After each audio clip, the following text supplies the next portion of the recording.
Welcome to an invitation. Today I'm here with my friend Marcie Foley, and we are going to make a harvest table centerpiece for you to use on your Thanksgiving table.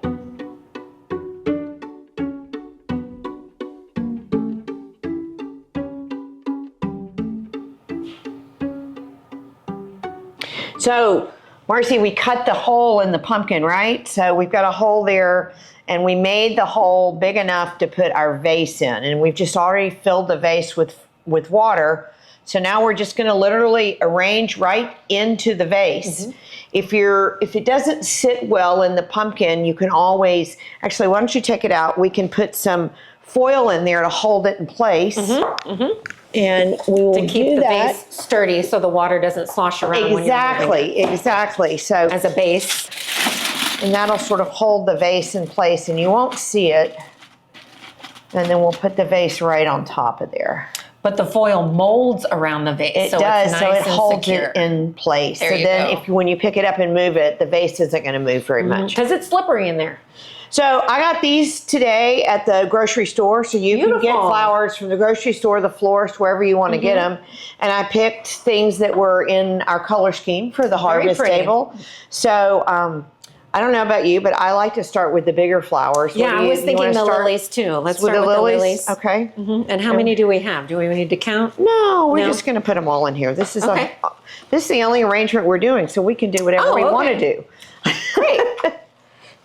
Do you want me to strip the leaves off? And I'll talk about that. So one of the things you want to do, they're all stuck together because they're all in bloom. They like each other. Okay, so we're going to use our hands and we're just going to strip the leaves like so. And the reason you want to do that is because the energy of the flower is not in all these leaves, that it goes straight to the flower and keeps them nice and fresh.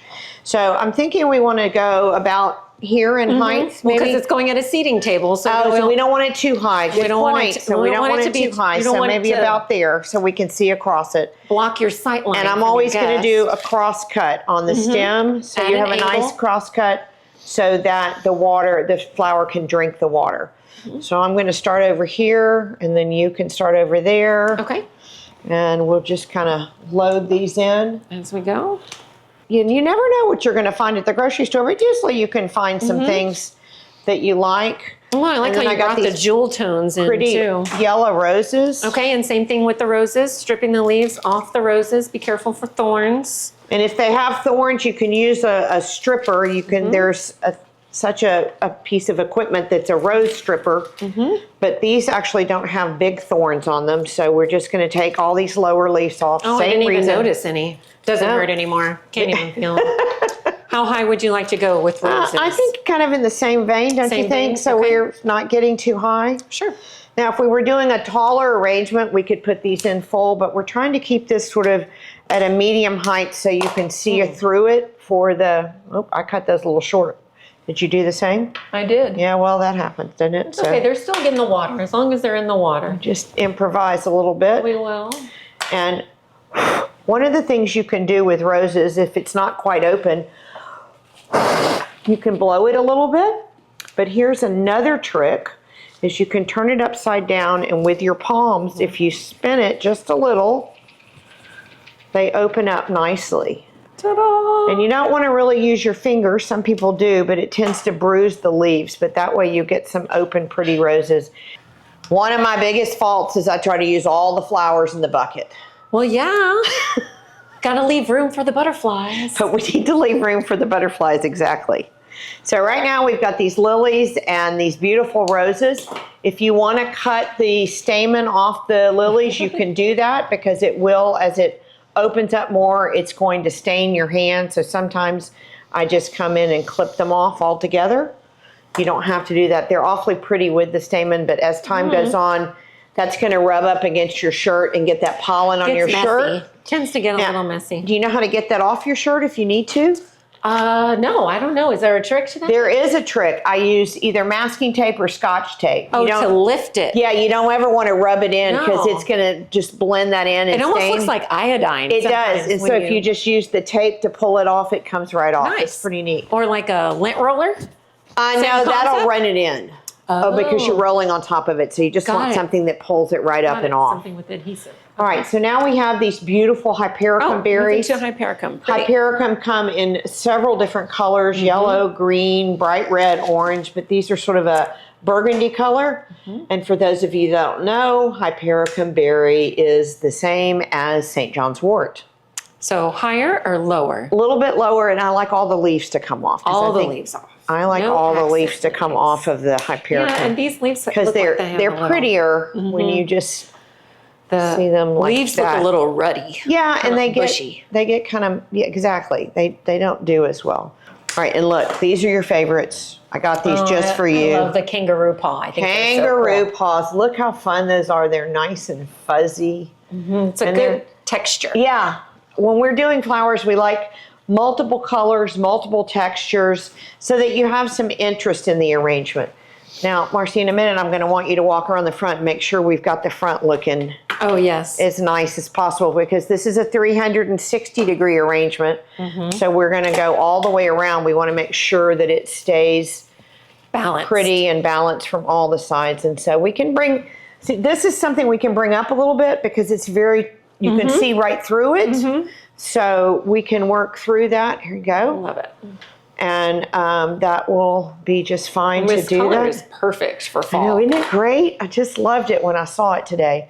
And these come in different colors too, but I really like this burgundy color. Me too. All right, and then our next flowers we have these really beautiful mini red Gerber daisies. Look, you don't see them many very often. They are so pretty. And I just love the coloring of these. So let's hold those off and let's do these. Okay. Let's put some of these Gerbers in. So do you want me to cut these or you want to save these for the other ones? No, I wanted you to save those roses for the other ones. Yes, I think the pulled Gerbers. these out. I think they got a little too short. They're going to get lost. So That's I think maybe we can use these in the mint julep glasses. We can. Because they'll be the perfect height for that. Put them on the side, and then we're just going to put a few of these Gerbers in, and it's starting to get tight inside, so it sort of created its own little mesh for you to design in. You can, if you want to, you can make a structure out of chicken wire and put it in the vase so everything stays. You can also, and if you're using heavier plant material like sticks, you're going to want to do that.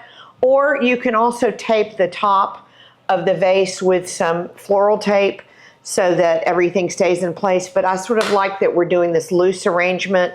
It looks very natural. It looks like it just was cut out of my garden. All right, now look at these fun things that I got.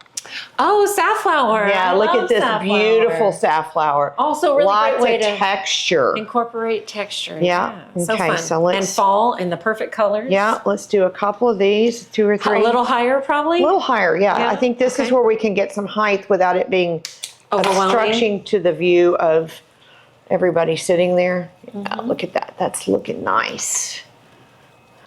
And then we're going to finish with this goldenrod. Oops, sorry. Oh, goldenrod's a great filler. And so this is a nice filler. I always bring it in at the end. You can cover up any holes that you have. And it's just nice. It's inexpensive.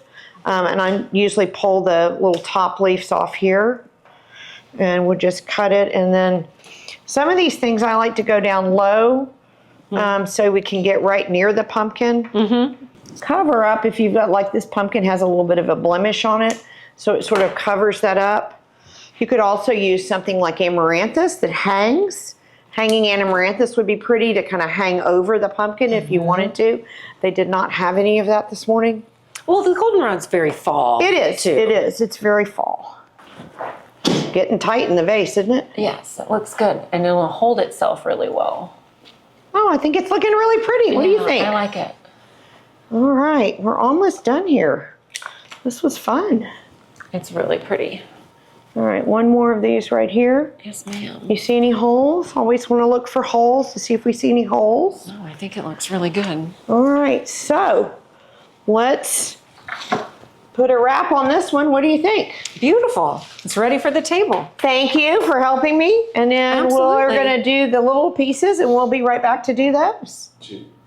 So we have these beautiful plastic silver goblets. Silver-looking mint julep cups. So if you have real ones, you can use them, but we often use these. You really can't tell once you put the flowers in them that they're plastic. Well, we drink out of the silver ones and we put flowers. There you go. That's right. So I did cut these out of my garden this morning. So just to show you sort of some of the things that we have. This is celosia. This is a flame celosia. I have zinnias. This is angelonia. And then we have some more of the same, but we also have some beautiful goji berries that are in bloom right now.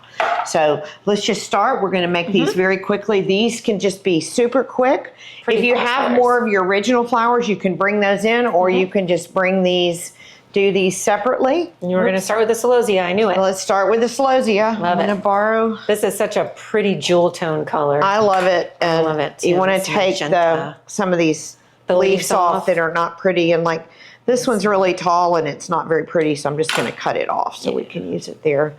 And when I'm doing multiples like this, I just kind of put them all in, and then you can rearrange them if you need to. And I just love these colors on the celosia. So pretty.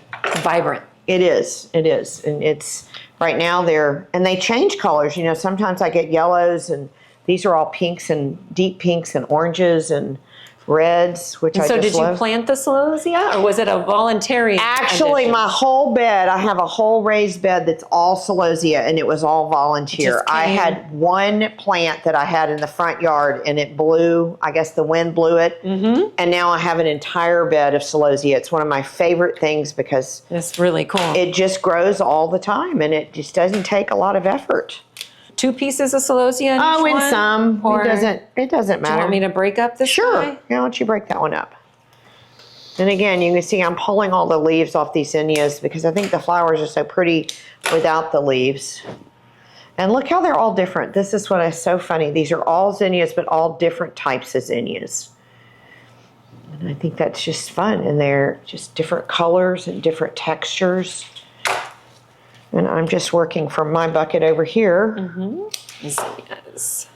And this is something you can do the day before, the night before your party, and then just you can put it on your table.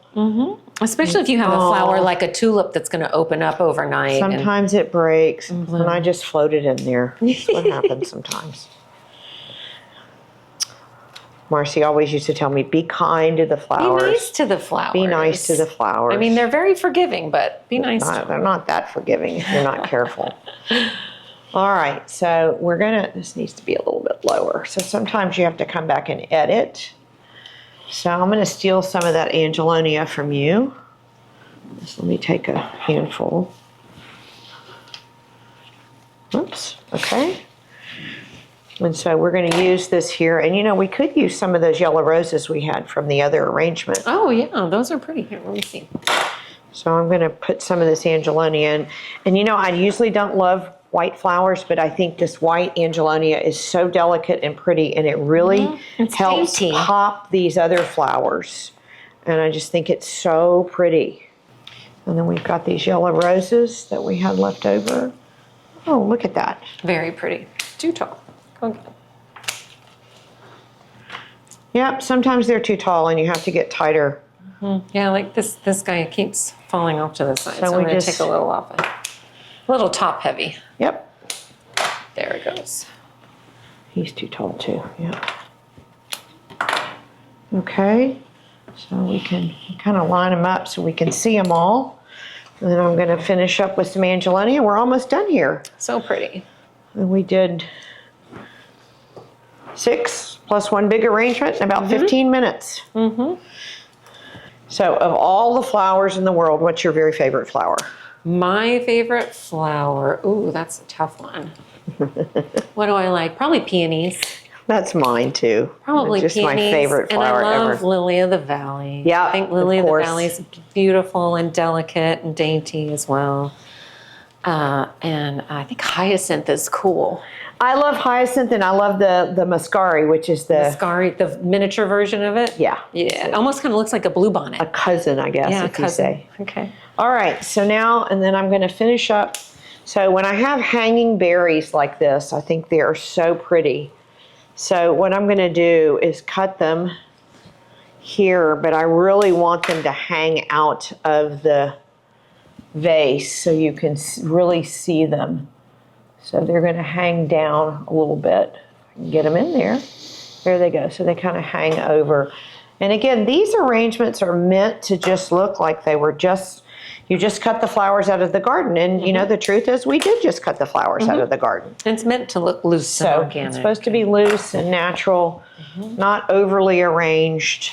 Not too styled. Not too stylized, exactly. I mean, that's okay in certain situations, but I think it depends on the flowers that you're using. it does. It depends on the flowers and it depends on the look. This is supposed to be our Thanksgiving table, and we don't want it to be too formal. I don't want it to be too formal, and I don't want it to be too fussy.